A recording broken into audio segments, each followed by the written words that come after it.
Dal Vangelo secondo Matteo.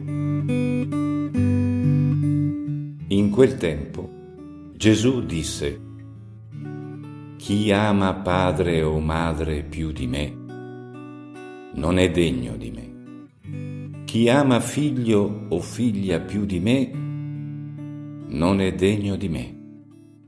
Chi non prende la propria croce e non mi segue non è degno di me. Chi avrà tenuto per sé la propria vita la perderà, e chi avrà perduto la propria vita per causa mia la troverà». Chi accoglie voi, accoglie me. E chi accoglie me, accoglie colui che mi ha mandato. Chi accoglie un profeta perché è un profeta, avrà la ricompensa del profeta.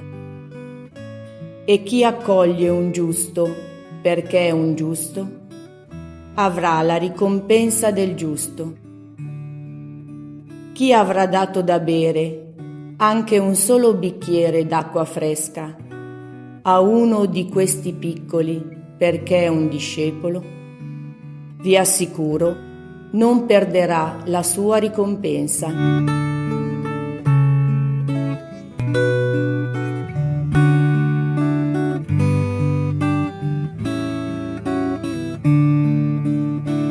Una buona domenica a tutti. Per comprendere le richieste che Gesù fa a chi sceglie di unire la propria vita alla sua, dobbiamo tenere presente un'immagine che, a cominciare dal profeta Osea, è presente in tutto l'Antico Testamento. È l'immagine di Dio sposo di Israele. Dio si presenta con il marito di questa sposa che è il popolo. E il suo è un amore senza compromessi. Il Dio di Israele è l'unico Dio fra tutti gli dei degli altri popoli che si presenta come un Dio geloso, che non accetta la presenza di altri dei. Noi lo sappiamo, le divinità dell'Egitto, Ammon, non se la prendeva. Non era geloso se qualcuno andava a offrire sacrifici a Iside, a Osiride, a Horus, a Anubis, oppure Zeus, dio dei Greci. Non si arrabbiava con coloro che andavano a offrire sacrifici a Apollo, Dioniso, Esculapio. Chi era malato si rivolgeva a Esculapio. Nessun problema. Così gli dei della Mesopotamia. L'unico Dio geloso che non accetta che ci siano altri dei al suo fianco, che vuole essere l'unico nel cuore di Israele, suo popolo, era il Dio di Israele. Nel libro del Deuteronomio, il capitolo 5, dice: «Io sono il Signore, tuo Dio, che ti ha fatto uscire dalla terra d'Egitto, che ti ha liberato dalla schiavitù. Tu non avrai altri dei accanto a me, perché io, il Signore tuo Dio, sono un Dio geloso». Questa espressione in ebraico, Ani el-Kana, io sono un Dio geloso, ricorre molte volte nell'Antico Testamento. E Gesù, che riproduce il volto di questo Dio, non degli dei pagani, è geloso. Non accetta compromessi e non tollera che nel suo rapporto di amore si introducano degli amanti. O si sceglie lui o si scelgono altri dei, che possono essere il denaro, il piacere, la carriera, il successo. Ma se tu scegli lui, deve essere lui che orienta tutto, lui il punto di riferimento della vita. E questo ci serve per introdurre le richieste che Gesù fa a coloro che lo hanno conosciuto, che si sono innamorati di lui e della sua proposta e hanno scelto di unire la propria vita alla sua. Come accade quando due innamorati decidono di unire la loro vita. E le sue richieste sono di una radicalità, tra poco le risentiamo, una radicalità inaudita. E poi, come se non bastasse, a ognuna di queste richieste aggiunge una dichiarazione severa: non è degno di me chi non accetta la proposta che io faccio. E nessun rabbino ha mai parlato in questo modo, e forse è proprio per questo che un giorno hanno detto a Gesù i giudei: ma tu chi pretendi di essere? Veniamo alle richieste che lui fa a coloro che accettano di unire la propria vita alla sua. La prima: chi ama padre o madre più di me non è degno di me. Chi ama figlio o figlia più di me non è degno di me. Cerchiamo di capire questa richiesta che Gesù fa. Non intende smentire la Torah che ordina di onorare padre e madre. Onorare in ebraico è il verbo kaved, dare peso. Hanno il loro peso i genitori, indicava in quel tempo l'assistenza ai genitori, non c'era la pensione e allora erano i figli che avevano la responsabilità dei genitori. Onorarli voleva dire stare a fianco, assisterli, anche quando perdessero il senno, dice il Siracide, tu devi onorare i genitori, hanno sempre un peso nella tua vita. Gesù non intende smentire questo comandamento del Signore, anzi a un certo punto lo richiama questo comandamento a coloro che con le loro tradizioni cercavano di sminuire la responsabilità dei figli. No, il Signore ha detto onora padre e madre. Questo comandamento non può essere smentito. Tuttavia, sappiamo che chi vuol dare inizio a una nuova famiglia deve staccarsi dalla famiglia in cui è nato. Ricordiamo nel libro della Genesi, quando il Signore dice che l'uomo deve lasciare il padre e la madre e unirsi alla sua donna. È un abbandono che porta a un incontro destinato a dare continuità alla vita, uno stacco necessario. Chi si sposa non rinnega la propria famiglia di origine, ma il punto di riferimento delle scelte non sono più i genitori, il padre e la madre, ma è il reciproco amore dello sposo e della sposa. Sono loro che adesso fanno le loro scelte. Il punto di riferimento dello sposo è quello che pensa la sposa. Ascolterà anche il parere dei genitori, ma la persona con cui decide tutte le scelte adesso è un'altra. Sappiamo quanti guai succedono nelle coppie quando non si tiene presente questo distacco, quando uno dei due continua a fare riferimento ai propri genitori e preferisce scontentare il proprio marito o la propria sposa piuttosto che scontentare i genitori. Nascono problemi all'interno della coppia.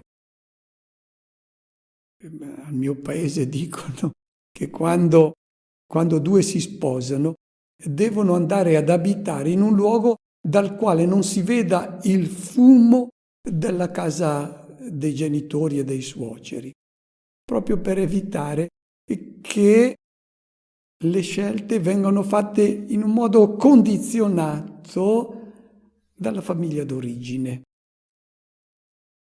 E Gesù pretende dal discepolo non che disprezzi la famiglia, ma questo distacco dalla famiglia naturale. Non invita a disprezzarla, a dimenticarla e a trascurarla, tutt'altro.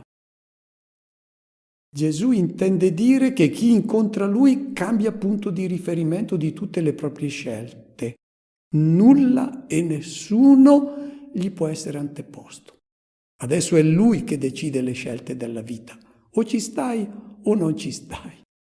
Quando Lui entra nel cuore di una persona lo vuole occupare tutto, non un pezzettino. e poi lasciare spazio agli altri idoli. No, o lo accetti o lo rifiuti. Lui scombussola tutti gli equilibri precedenti e l'ordine precedente viene rimesso tutto in discussione. Esattamente quello che accade quando un ragazzo si innamora di una ragazza. Prima aveva i suoi ritmi di vita, adesso cambiano, perché deve piacere alla persona alla quale lui vuole unire la propria vita. Se prima non studiava e adesso la sua ragazza vuole che lui studi, lui comincia a studiare. Forse se prima non andava in chiesa, la ragazza vuole che lui vada in chiesa per accontentarla, poi finisce per andarci. Perché il punto di riferimento adesso è la persona di cui si è innamorato. La scala di valori, l'ordine delle cose è tutto rivisto quando Gesù entra nella vita di una persona. Se prima c'era il denaro al primo posto, la salute, la bellezza, la giovinezza, la carriera, la famiglia, la casa, tutto adesso va al suo posto. Ma non sono più l'assoluto. Queste cose belle della vita. Adesso chi decide tutto è lui. Lui è al centro. E Gesù ha dato l'esempio. Un giorno ha abbandonato la sua casa perché doveva compiere la sua missione, dare inizio a una nuova famiglia. Chi è mia madre? Chi sono i miei fratelli? Stende la mano verso i suoi discepoli e dice: ecco la nuova famiglia. A chi lo vuole seguire chiede la stessa disponibilità, esige il coraggio di compiere un distacco, di spiccare un volo verso una nuova casa, una nuova famiglia, quella dei figli di Dio. Non è che la famiglia naturale non sia importante, ma deve stare al suo posto. E la sua richiesta va inserita nel contesto delle immagini paradossali che lui ha impiegato poco prima. Ha appena affermato che lui non è venuto a portare la pace ma la spada. Lui ha dichiarato: beati i costruttori di pace, e ha invitato ad amare i propri nemici. Non intendeva certo incitare all'aggressione nei confronti dei nemici. Cosa intendeva dire? La spada è quella della sua proposta di uomo, una spada che divide perché qualcuno accetta la sua proposta, qualcuno la rifiuta, addirittura si indispettisce della proposta che lui fa, provoca divisioni il suo messaggio. All'interno di una stessa famiglia sa che la sua parola provoca incomprensioni, conflitti, tensioni. E quando Matteo scrive il suo Vangelo è esattamente ciò che accade all'interno delle famiglie, perché qualcuno accoglie il messaggio di Gesù e qualche altro invece continua con le proprie tradizioni, questo all'interno del popolo di Israele. E accettare questa rottura con le persone care della propria famiglia al tempo di Gesù costava tantissimo. Perché quando Matteo scrive il suo Vangelo è il tempo in cui coloro che aderivano a Cristo venivano cacciati dalle sinagoghe. Erano chiamati con disprezzo i Nazareni, coloro che seguivano un fallito venuto da Nazaret, disprezzati. Era il tempo in cui i rabbini si erano riuniti ad Amnia, che è una città sulla costa orientale del Mediterraneo, e lì avevano pronunciato la scomunica contro i minim, gli eretici, i cristiani, considerati eretici, fuori del popolo, erede delle benedizioni di Abramo. No. Era il tempo in cui addirittura proprio a Iamnia avevano aggiunto una benedizione che era una maledizione, la birkata minim, la maledizione contro gli eretici, i cristiani. Alle 18 benedizioni avevano aggiunto anche questa maledizione contro coloro che seguivano Gesù di Nazaret. Possiamo farci un'idea forse di questa situazione quando pensiamo a ciò che accade o può accadere in una famiglia musulmana se uno dei figli si stacca dalle tradizioni. Rischia di essere emarginato, escluso. Al tempo di Gesù e degli Apostoli, le conseguenze di questa esclusione erano gravi e dolorose, non solo dal punto di vista affettivo, ma anche dal punto di vista sociale ed economico. Uno perdeva tutte le sicurezze che gli erano assicurate dalla propria famiglia. Gesù esige dal discepolo il coraggio di rimanere senza appoggi, senza protezione, per amore del suo Vangelo. Con lui non ci sono innamoramenti a metà. O ci si innamora totalmente di lui o è meglio lasciar perdere. Non è degno di me. È stato molto chiaro. La seconda richiesta. Chi non prende la propria croce e non mi segue non è degno di me. Cosa intende dire con prendere la croce? Non si riferisce alle tribolazioni che presto o tardi affliggono tutti. Noi abbiamo sentito forse delle espressioni di questo tipo: quando uno ha una malattia, un dispiacere, una disgrazia, gli si dice devi portare la tua croce, anche Gesù ha portato la sua e tu devi unirti a lui nel portare la tua croce, perché Gesù ha raccomandato che chi non prende la sua croce e non segue lui non è suo discepolo. È molto brutta questa interpretazione, proprio sbagliata, molto equivoca, perché sembra che addirittura sia Gesù che ci mette alla prova mandandoci delle croci. No, Dio non vuole la sofferenza degli uomini, vuole soltanto la loro gioia.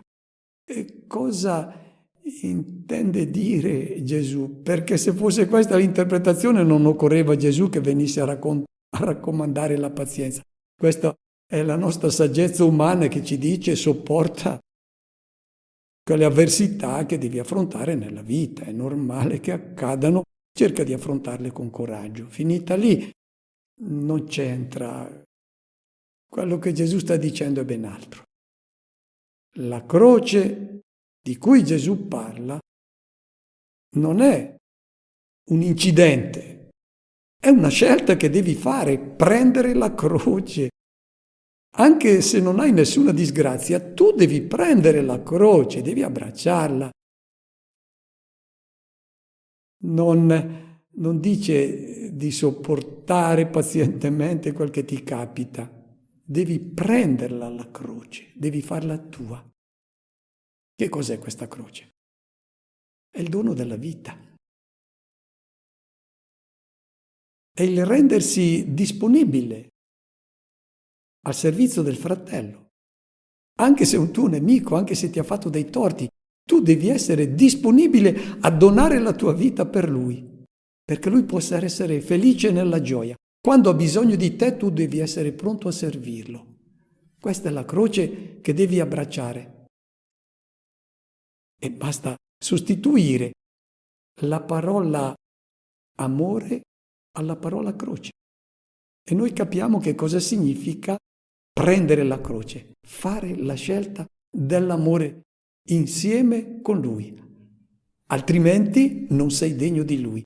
Chi si innamora di Cristo e vuole unire la sua vita alla sua, deve fare questa scelta, abbracciare l'amore, la croce.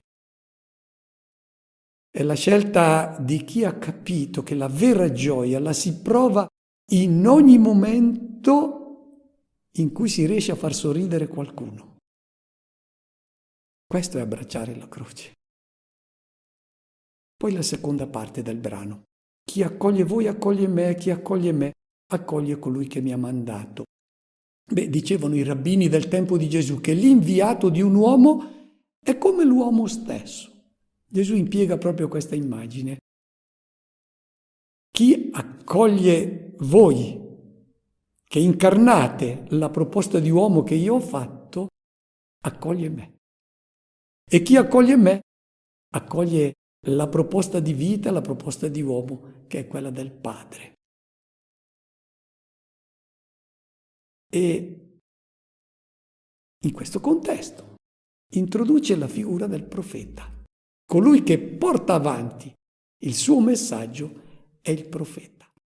Chi è il profeta? Se chiedessimo a qualcuno chi è il profeta, credo che la risposta che noi sentiremmo è colui che prevede il futuro. Il profeta no.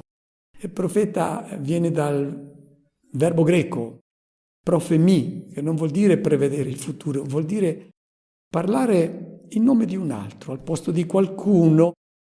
Il profeta non parla del futuro, il profeta parla del presente, apre gli occhi alle persone perché vedano le cose come le vede Dio. Il profeta ha gli occhi lucidi e, essendo illuminato dal Signore per la sua sensibilità che Dio gli ha dato, comunica ai fratelli questo sguardo di Dio sul presente. Questo è il profeta.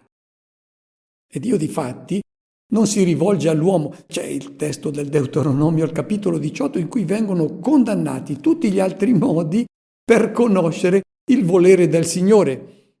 Maghi, auguri, chi pratica la divinazione, gli indovini, negromanti. No.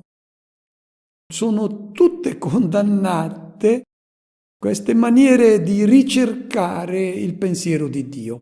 Dio si rivela in un modo soltanto, ci dice l'Antico Testamento, attraverso il profeta, che è un fratello fra i fratelli con una sensibilità particolare. È in sintonia con il pensiero, con i sentimenti di Dio e comunica questo pensiero, questo sguardo di Dio all'uomo. È chiaro, i pensieri di Dio non sono i nostri e il profeta è sempre ritenuto uno che disturba il buonsenso comune, il modo di ragionare di tutti. Le beatitudini di Gesù difatti non corrispondono a quelle del mondo. Ma il profeta è necessario. Oggi ci vuole qualcuno che oggi dica se sono corrette e se sono umanizzanti certe scelte che vengono fatte. Ci vuole pure qualcuno che dica agli uomini che la fiera delle vanità in cui si muovono è fallimentare, che gli idoli su cui puntano la vita alla fine tradiscono. Te lo deve dire qualcuno. Te lo devono dire che certe vie che tutti ammirano sono sbagliate, che certi palazzi sono castelli di cartapesta, che non rimarranno soltanto le ceneri. Non tutti hanno la sensibilità di questi profeti e forse non hanno nemmeno la forza di annunciare queste cose. E Gesù dice: chi accoglie il profeta, perché profeta avrà la ricompensa del profeta. E di questa accoglienza Gesù parla 5 volte nel Vangelo di oggi. È necessario accogliere il profeta che parla in nome di Dio e in nome suo. E qual è questa ricompensa che viene data a chi accoglie il profeta? La prima accoglienza è quella di chi accoglie il messaggio. Bene, ha la ricompensa del profeta. E la ricompensa del profeta è quella di avere capito il pensiero di Dio, di aver accolto la luce di Dio e quindi di orientare e costruire la propria vita come Dio la vuole costruita. E quindi una vita bella. Ma chi accoglie il profeta? Che ricompensa ha? Ci aiuta la prima lettura della domenica. Nella prima lettura è raccontata l'accoglienza del profeta Eliseo fatta da quella famiglia di Sunem. Che cosa è accaduto? Qual è stata la conseguenza dell'accoglienza del profeta Eliseo in quella casa? La vita. Ha avuto posterità. Quella famiglia che non aveva figli ha avuto posterità. Eccolo il simbolismo della benedizione. Chi accoglie il profeta è benedetto, costruisce una vita e una vita che ha posterità.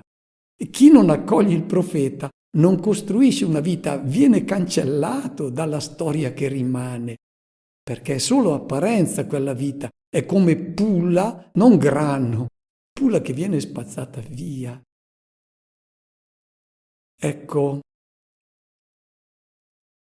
quando si accoglie il profeta, uno viene associato alle benedizioni che porta il profeta con la sua parola. E allora questo premio che viene dato a chi accoglie il profeta, lo accoglie nella propria vita, ma lo accoglie anche dando tutto il suo aiuto a questo profeta perché possa continuare ad annunciare questo messaggio. E allora qual è la ricompensa di chi dà questo appoggio al profeta? E anche lui diviene costruttore del mondo nuovo a cui la parola annunciata dal profeta dà inizio. Chi aiuta il profeta si associa a questa opera stupenda che il profeta con molto sforzo e con tanti rischi anche sta portando avanti. Sarai anche tu costruttore del mondo nuovo insieme al profeta, perché tu hai dato a lui tutto l'aiuto che gli potevi dare. E poi continua Gesù: chi accoglie un giusto perché è un giusto avrà la ricompensa del giusto. Beh, il profeta è colui che annuncia questa parola, il giusto. Può darsi anche che non la annunci, ma è uno che la vive questa parola. E ci può forse aiutare la celebre frase di San Francesco, il quale diceva ai suoi monaci, ai suoi frati: predicate sempre il Vangelo e se fosse necessario anche con le parole. Predicate il Vangelo con la vita, un Vangelo incarnato, in modo che coloro che non credono vedano in voi delle persone belle e poi se necessario anche con la parola. Ecco chi è il giusto. Il giusto è riconosciuto per il suo comportamento, per la sua vita conforme alla parola del profeta. Allora, accoglierlo significa entrare in sintonia con la sua vita, significa porsi dalla parte di chi fa le scelte come le sue, significa sintonizzare i propri pensieri e le proprie parole sulla vita retta di cui il giusto dà l'esempio. E direi anche che significa prendere posizione in favore di chi fa le scelte del giusto. La persona coraggiosa, anche se sono scelte che non sono in sintonia con la morale del giorno d'oggi, e sono scelte coraggiose. Pensiamo a chi dà prova di amore incondizionato, magari in un rapporto di coppia non facile, quando la logica del mondo gli suggerirebbe ben altre scelte. E il giusto continua a rimanere fedele, ha bisogno di appoggio, di essere riconosciuto nel coraggio con cui porta avanti la sua vita. Oppure chi fa le scelte della vita, anche quando questa vita presenta seri problemi. Questi sono i giusti che vanno accolti e chi accoglie il giusto, dà tutto il suo appoggio, avrà la ricompensa del giusto, entrerà in sintonia con queste persone che hanno accolto il disegno di Dio. Queste persone infatti sentono il bisogno di essere appoggiati dai fratelli che condividono le scelte proposte da Cristo.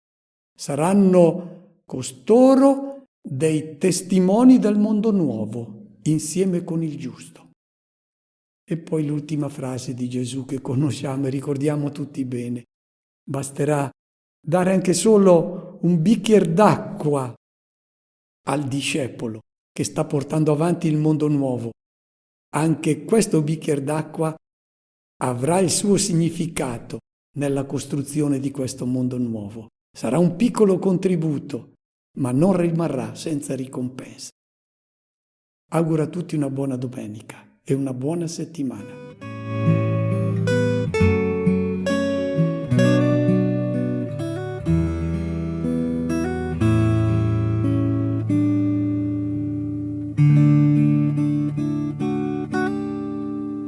me.